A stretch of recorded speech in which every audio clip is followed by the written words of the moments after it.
Let's talk about overthinking.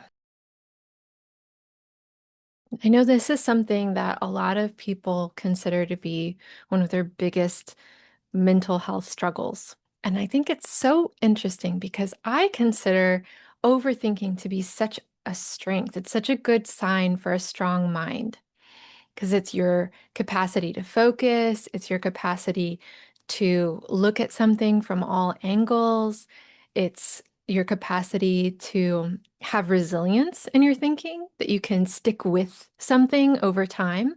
All really good signs for a strong mind. And if you are somebody who wants to create your life in a unique way, if you want to be able to create a life outside of the box or create something that maybe wasn't originally on your life path, like you're forging your own way, you're thinking maybe differently than your previous generations, than your family line or your culture, if you're somebody who wants to pave their own way, having that strong mind makes all the difference. It really makes things possible that wouldn't otherwise be possible. But we could think about it like the mind being something like a machine where it's really strong, but there's no one in the operating seat. So if you think about like a bulldozer, if you were to put the bulldozer on max speed, max power, and then set it in a direction and jump out, then it could just keep going and destroy everything in its path. And a lot of times, the original direction that we put our mind down, it wasn't something that we chose. So it could be old programming, it could be trauma that set that original thought momentum in motion. And so we end up feeling like we're sort of chasing, running behind our mind, and as our mind is sort of gobbling up things that we would really prefer to have not gobbled up or not being bulldozed. So, what is this? How do we become good operators of our mind? Because that's really what we're after here. It's not that we want the mind to stop thinking. We don't want to become vegetables. We don't want to become passive observers of our life. We want to be engaged. We want to be have that strong discerning mind. But we also know that the rumination, having there's a certain direction that our mind can go that can be harmful, not helpful. The indications that maybe there isn't an operator that is doing a good job governing the mind, that there's no steward of the direction of the mind. So one indication is that you're thinking in circles. So there's no new thought, there's no creative thought. You're just thinking the same thought over and over again on repeat. So that would be one example. Another example is when your thoughts aren't kind. I think about the three gates. If y'all are familiar with the three gates, it's something that's taught. I think it's a Buddhist teaching that's actually about what we should consider before we speak. But it's actually a very good test for our thoughts as well, if we pass our thoughts through the three gates. So the first gate is kindness. Is my thought kind? Is my word kind? Is my thought kind? The next is this useful? Is it going to help? And then lastly, is it true? And forgive me if I got the order wrong, but is it the ultimate truth? And this is kind of like a Byron Katie question here. If you're familiar with her work, it's like, is this the ultimate truth? Is this the absolute truth? And when we are passing our mind through those gates, can we discern what is a good thought by those criteria? Is it something new and creative? Are we actually looking at things from different angles? Or is it that repetitive looping, that rumination? And then the next thing is the three gates. Is it kind? Is it useful? And is it ultimately true? And if it doesn't pass those three gates, then we have to be willing to correct our thoughts. So we have to be willing, instead of to watch that bulldozer go by and say, ah, well, too bad, really liked that forest, but there goes the bulldozer. But instead that we correct the thoughts, that we say, ah, this is what is true. This is what is kind. This is a new way of looking at it. This is a more useful thought. Now, the reason why this doesn't happen as easily as you might think, and the way I'm describing it, it's so simple, right? Like, oh, well, if I notice that my thought feels bad and takes the wind out of my sails and makes me less effective and makes me more fearful and less motivated and less likely to pursue my dreams and more likely to snap at my partner. And we can observe that we're thinking in ways that don't help us. We can observe that. And yet, what does it take to actually change our thoughts? So, first obstacle we've already addressed, which is the observation that we notice it. And to be able to notice that, we need at least a little bit of an observer present. So, mindfulness. The best way to have mindfulness throughout our day is to have mindfulness in a moment where you're not getting new input. So, having a sitting practice, having a meditation practice, having a walk, having some part of your day where you're not having to navigate a reaction. Because in the middle of a reaction, it's the hardest to observe your reaction. But if you can get ahead, if you're not chasing the bulldozer, you're starting the day, you're starting the moment in the driver's seat, then it can be easier to maintain that position throughout. So that's the first thing is to create that spaciousness in the mindfulness practice while there's nothing going on to take you out of that. The next hurdle that we have to overcome is that we really believe our thoughts. We really think it's funny because I see two things. I see people utilize their thoughts as a basis of reality.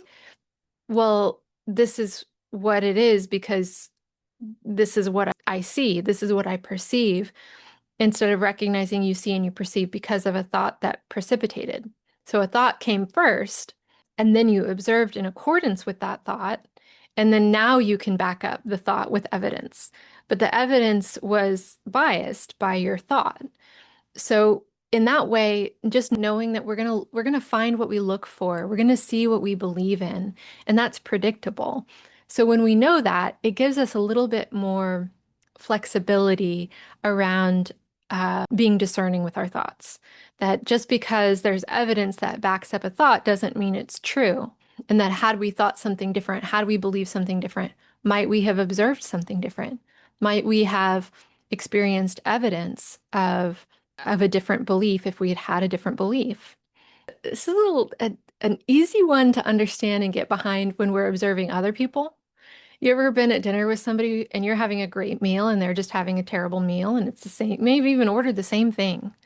And one person thinks the waitress was rude and the other one thought she was funny. We can observe this so easily with other people, how perspective that we go in with our own agendas based off of our mental state, our emotional state, our mindset. And then we get that coming back to us so clear as day that we think there's no other way to see it. There's just no other way to see it.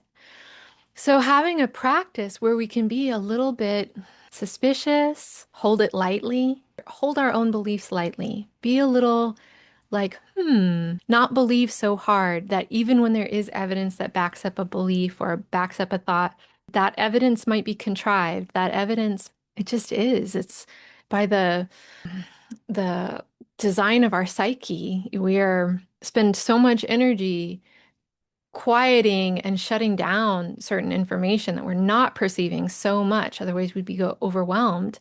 But how does the mind know what information to discount? And that's where bias comes in, that we discount information that doesn't match with our understanding of reality or what we're anticipating or what we think we need to prepare for. So if you can take this as far out as you want, but I think it's useful, at least in the beginning, to question everything. Really let your thoughts be light. And this is a Course in Miracles exercise that says you look at the chair and you say, there is no chair, because there's an understanding that the idea of chair, even something that we could all more or less agree on chair, that chair is a thing, that even with something like this, you're not really dealing with the thing. You're always dealing with the idea of a thing. You're always dealing with the perception of a thing. And just that loosening up that maybe we just don't know everything. Maybe we don't really know how it is or what it is. That gives us license to have more governance with our thoughts. Because if we believe our thoughts are not beliefs, we believe our thoughts are the reality, then we're going to be a lot less likely to influence them. We're going to be less likely to challenge them, be less likely to correct them, to be something more true, more kind, more useful, more creative.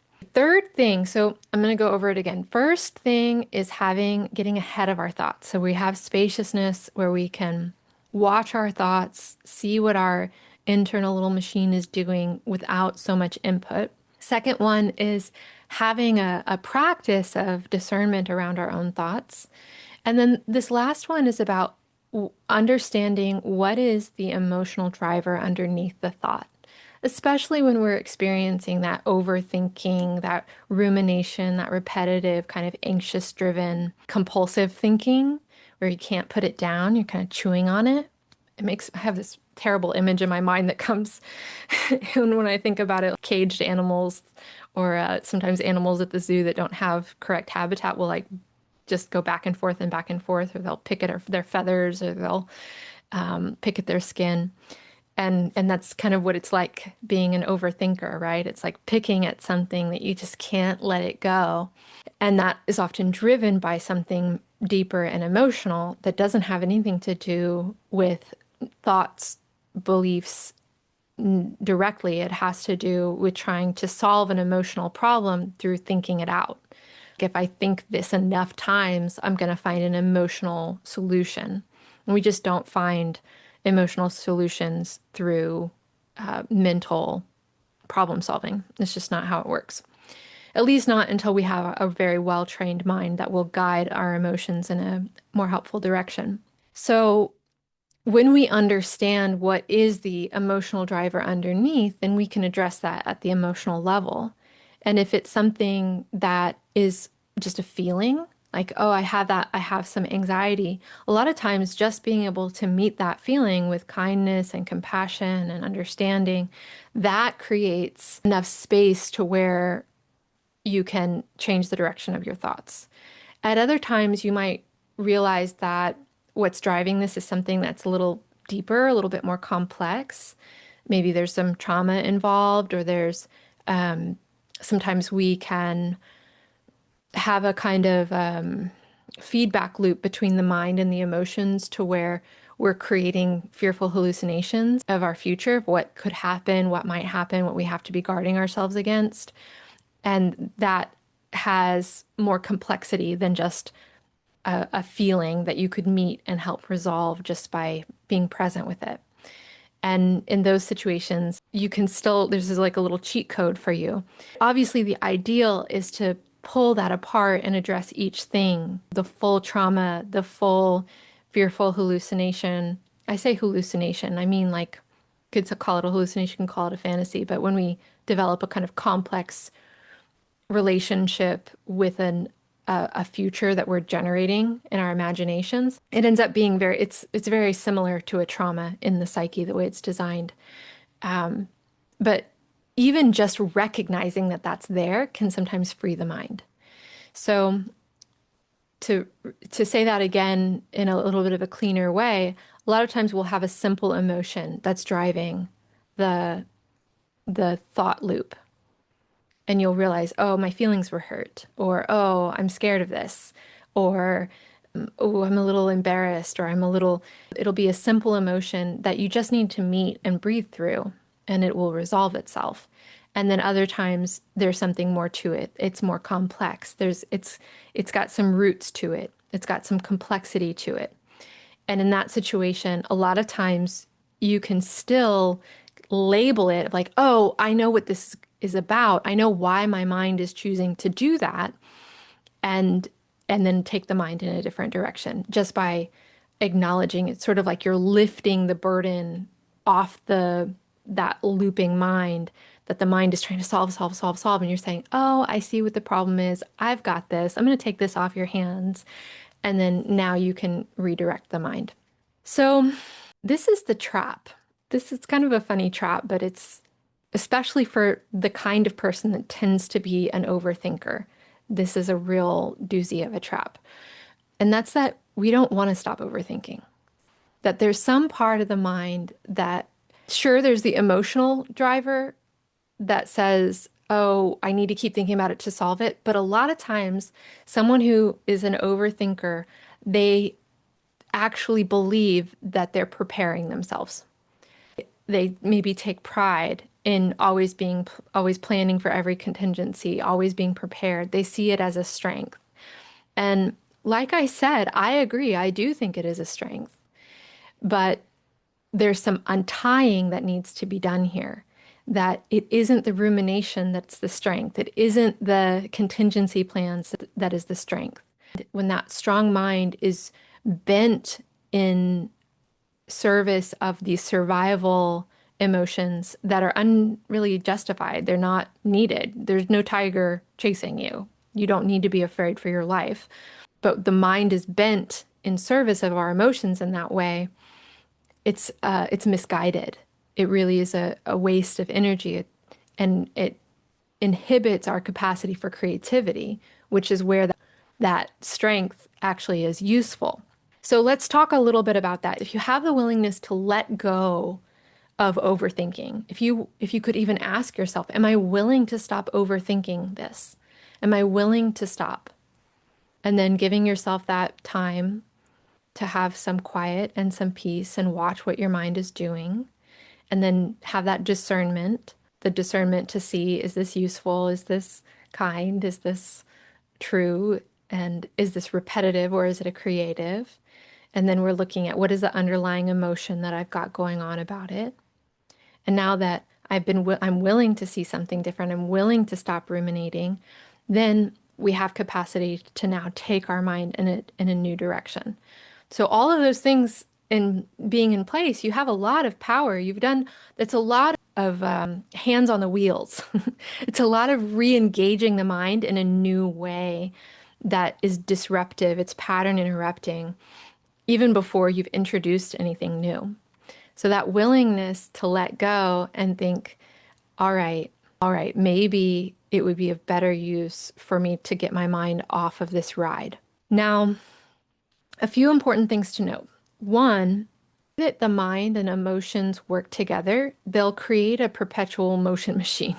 So they feed each other. So anxious thinking will create an anxious feeling, will create anxious thinking, will create an anxious feeling, and they will loop.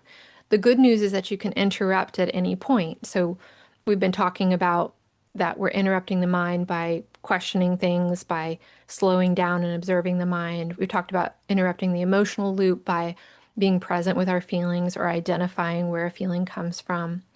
Now, let's talk about how we can actually use the superpower of being an overthinker. This is where we can take the mind in a direction that we want to go in. So when we think, the first thing that I was saying was about whether there's a driver in the seat. So the driver in the seat is you saying, what do I want my mind to be in service of? What is my intention? What's my vision? And it could be what you want your outcome to be for the day, or your 10-year vision, or who you want to be. Something as simple as, it's my intention to be a contribution today. It's my intention to be of service today. It's my intention to be kind today to everyone, including myself. It's my intention to have a good day. You have an intention, and that puts you in the operating seat. So again, we need the space to do that, but now we're there. Now, the second thing that we had talked about, which is like, am I ruminating? Am I being creative? Or am I, is it true? Passing it through that discernment. So if we don't pass go there, now we have an intention. Now we have somebody in the driver's seat. So we can decide, given where I want to go, given what my intention is for myself, for my day, for my life, what would be true? What would be useful? What would be creative? What is another way of thinking about this? What would be a kind thought? Where can I take my mind that is in service of this operator that I now am willing to be?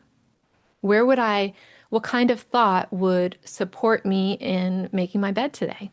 A thought like, I love having a beautiful room. I'm good at making my space nice. I love climbing into a made bed in the middle at the end of the day.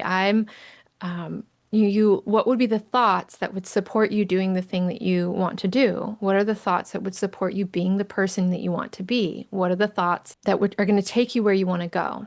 What's so beautiful about this practice is that you can't, the mind is meant to think. It's designed for thinking. And if you try and just make it stop, you end up in a war with your mind. Versus if you let your mind be a servant to your own intentions, it is that ally that I've been talking about. It becomes a superpower. So what if you had a mind that was hyper focused on feeding you good thoughts? What if you had a mind that was constantly, I love that plant. You look cute today. Great genes. That's a good idea. Look how great that person is. Look how happy that one is. Look how yellow that bus is. If your mind was chatting all day long about things that it appreciated and what a good job you're doing and how well things are going and always scanning for opportunities. And it's the same function. Can you hear it? It's the same thing of the mind going, oh, well, and that's not going to go well, and that's a problem. And there's a tiger over there, and look at your stupid hair again. And that same mind that's attacking you, it is the same functions, but sent in service of what your intentions are, becomes the most powerful ally.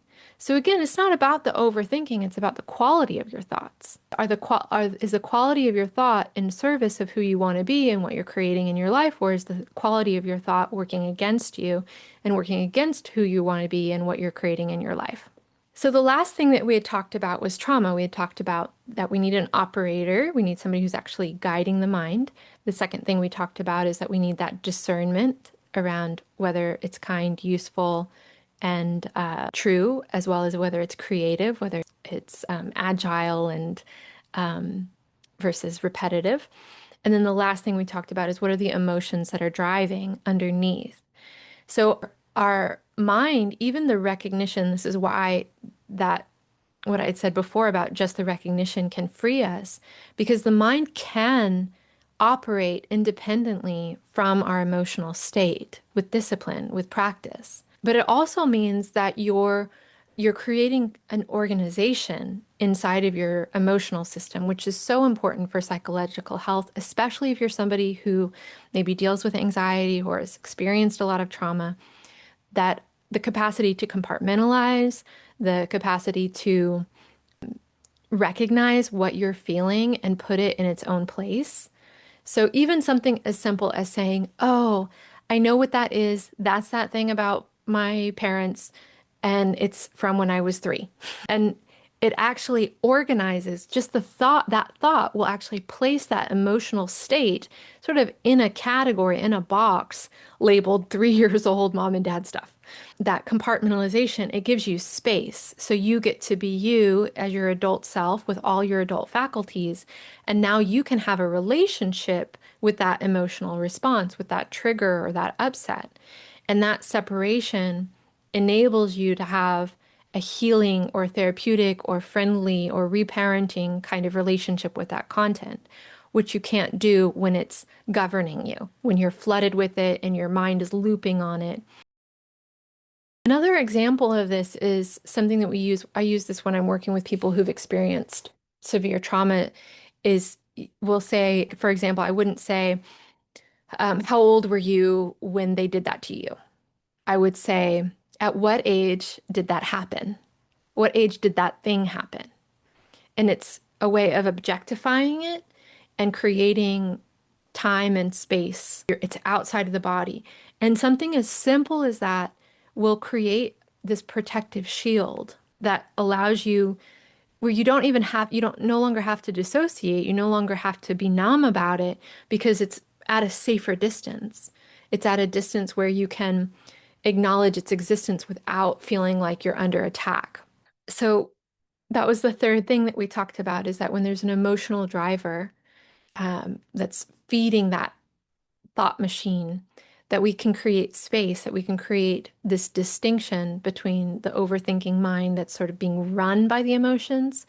And now the mind is in a position that's enabling us to create a safe container where we actually will be more capable of doing that deeper underlying healing work.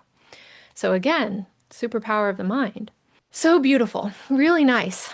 Well, thanks for hanging out with me, and I hope that this spoke to your experience, and I'd love to hear your comments. And if you have particular things that have occurred for you around your overthinking, love to hear about it, and I'll try and answer those questions as well. Beautiful. Thank you. Have a great day.